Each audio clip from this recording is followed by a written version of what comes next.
Ang buhay sa garden. Hello everybody. Ito, dinala ang bahay, ang kama sa garden. Dahil sobrang mainit. Look at that. Dinala yung kanyang kama, tulugan dito sa garden. Pati na ng katol. Ayun yung katol. Anti-insekto. Kamusta ang tulog? Masarap matulog.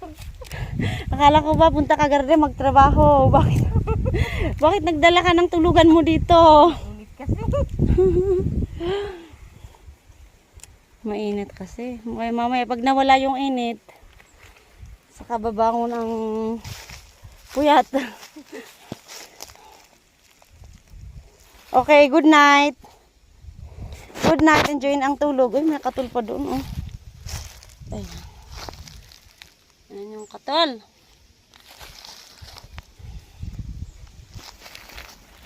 Good night.